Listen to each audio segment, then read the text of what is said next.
Driver Friendly comes first. You Yeah. mentioned Tyler, who is, would you say, a co-front man alongside you? No, I'd say he's the front The man. front man. Um, but we're all like co-writers. We all write together, which is the weirdest thing about Driver Friendly.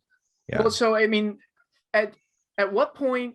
How many members did you have at a certain time that was the most members in Driver Oh Friendly? damn. Dude, we've had so many we've had so many horns. Yeah, it seems like it. It's I kind of think hard at to the keep track. yeah, I think the most members we had at one point was like 8 or 9. So in Eric and in my group, we have 4 people. Yeah. How do you corral how do you corral 8 or 9 folks and compose a song? Is there a core kind of Mm, brain trust that then brings hmm it to the guys and they add their thing, or how do you make sure everyone's voice is heard and everyone likes what you're doing? That's an awesome question. I mean, candidly, whenever we were like really active, it was in our early 20s. Hmm. So, if you're in your early 20s, you have like a you can focus on one thing specifically and you don't have a lot of multitasking to do. Yeah. So we were able to practice like 2 or 3 times every week. Um, so whether that's jamming or writing or whatever it is, but I guess I guess the big thing was that Tyler wrote the lyrics. Okay. So all the symbolism is from Tyler. And then I would go over to his place and we'd drink coffee and we'd work on melodies together. And I'd be like, okay, I got your lyrics. What if we just did this to this riff that I've been working on? And we would have kind of like, a rough draft of a thing that we liked. Maybe it was like one chorus or something like that. And then after that, we would bring that to the practices that we would have 2 or 3 times a week, Hmm. at our rehearsal space, and we would we would all write the rest of it together, which is bizarre. Like there's not one person that's like, you need to do this, you need to do that. Yeah. It's like we all like arranged it completely together and it was completely democratic. And that's why we don't have that many albums because we were so picky about like specific things. Like we have so many B-sides that are not out Really? because like we were just not happy with it. And like it's super democratic. We have a big rule where it was like, um it's idea day, it's idea night, and so like whatever you throw out there is cool, it's all good. So like, if you have a stupid idea, whatever, just fucking try it, who cares? And so that was kind of what made it, kind of killing off that judgment and the ego Sure. and all that stuff. But yeah, there was no like one person that's dictating it. It was really kind of like Tyler and I would meet up and then we just go, okay, let's bring this to everyone else and see what we can make of this little blob of an idea that we have. And you mentioned how kind of you stick to that rule, and that's the reason why you don't have that many albums out, which is a shame. But I think it worked to your advantage because everything that you do have out is so incredible. Thanks, man. I'm never able to, um, what bands sound like Driver Friendly. Driver Friendly sounds like its own thing, which is Mm, a rare and a fun thing to be able to say.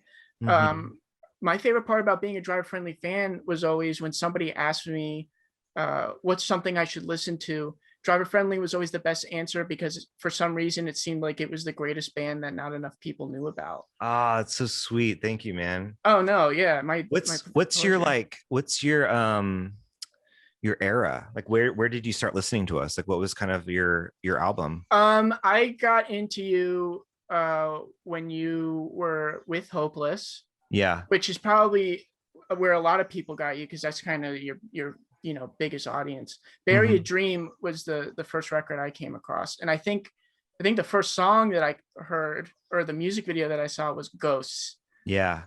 which is one of my favorite all-time songs. Just it's so short, got a great chord progression, amazing little riff, and the lyrics are so simple. It's kind of just Yeah. those that kind of stanza over and over again. Yeah. Um, and it's when I need a little pick me up, that's the song I listen to. And of course, when I'm writing my own tunes, driver friendly somewhere that I go for inspiration, because again, you just never hear anything like it. Dude, Um, that's so nice. Thank you. no, seriously, my pleasure. And again, so happy to have you on. But when you mentioned having horns in the group, which is a Hmm. big part of your uniqueness. If you had to, put a genre or a few genres on driver friendly, how would you define it? And your answer could totally be, F you, don't box me into a corner. um, um, so whenever we like started getting, uh, I guess, more fans and more popular, that was when screamo was really like beginning. So Okay. that's like Census Fails first EP. Yeah. Like Taking Back Sunday has done like maybe 2 albums. They're not screamo, but you know what I mean. Yep. My Chem just starts, and um Under Oath is not yet fully formed. Yeah. And so we had a choice to either kind of go in that direction or kind of like figure out um where we wanted to go. And we kind of landed on wanting to be more like a modern rock band. Gotcha. And we felt like that was kind of like more of a sustainable place to land. Um, and so I would say that we are just rock with horns. I That's like all. it. That's all I would say we are, because I think that that gives us kind of the ability to kind of dance around different places. Yeah. Um, I mean, we love old Third Eye Blind, and we love, you know, I don't know, we love like so much music, and so I didn't want to like pigeonhole us in one thing or the other, Absolutely. but also still be part of the conversation. For sure. And so Yeah. that era that I was talking about where I got into driver friendly, I was in high school. Yeah. And also when I was in high school, it took me a while, but that's when I discovered ska music. And so, for those who don't know, ska, a big part of it is about having horns. And I'm Yeah. probably about to upset a lot of people when I say ska isn't my favorite. It's a little kind of too almost campy for me. Um, Yeah. and so again, when I come across driver friendly, I'm like, oh, there's a horn section that's unique, kind of, unless you're thinking about ska. But the way that you guys utilize the horns, adding a delay or a reverb, and using them as sparingly as you did, more as textures or soundscapes rather than the main melody. That again, it was a game changer for me, and that again was just something that set you guys far apart. How when it came to composing all that, I don't know if you were in the horn arrangements, but how, was that planned? How did Yeah, that come about? Yeah. for sure. So like um we're huge, Juan and I, trumpet player Juan and I, are huge Godspeed You Black Emperor fans. Okay. Godspeed, and then also Sigur Rós, and kind of that, like, I don't know what you would call that genre, that world. And so we wanted to see the horns kind of from more of a triumphant light. Also, this is kind of fun because this like brings us back to what we first started saying at the beginning of this.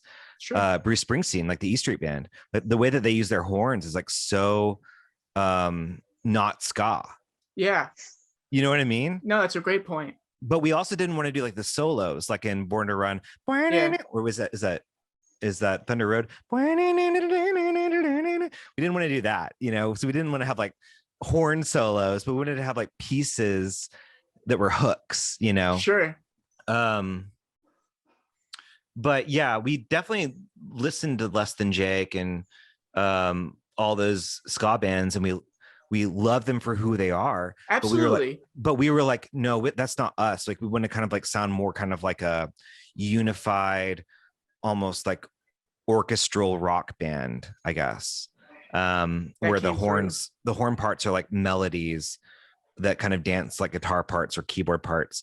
And specifically with the delay, one of the things that we learned was that the room that you play in is going to have its own acoustics. Mm-hmm. So I don't have any reverb on my guitar, dude. Zero Gotcha. reverb.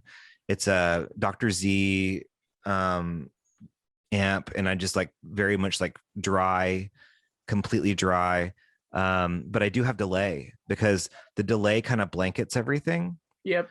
So whenever we perform live, there's like zero reverb on any of our instruments. It's all delay, so it can kind of like sync up with everything. We learned that from our engineer who recorded Chase the White Whale, Not Home Yet, and Bury a Dream, Jim Valentine. He taught us that. He was like, dude, you don't need a reverb. You don't need that at all. You just do delay.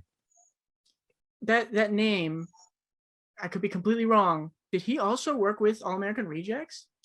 I don't think he did. He worked with his main bands are Spoon Okay. and what's that band from Austin? White Denim. Okay. Um and Old 97s. And do you remember the Anniversary? That band, The Anniversary? I personally don't. Do you recognize that name, Eric? No, I don't. I'm sorry. They're cool. They're like from like the, I guess, like early 2000s. But the guitar player of The Anniversary created this group called White Flight. Okay. And that's some crazy stuff if you want to hear some crazy stuff. And he worked with him.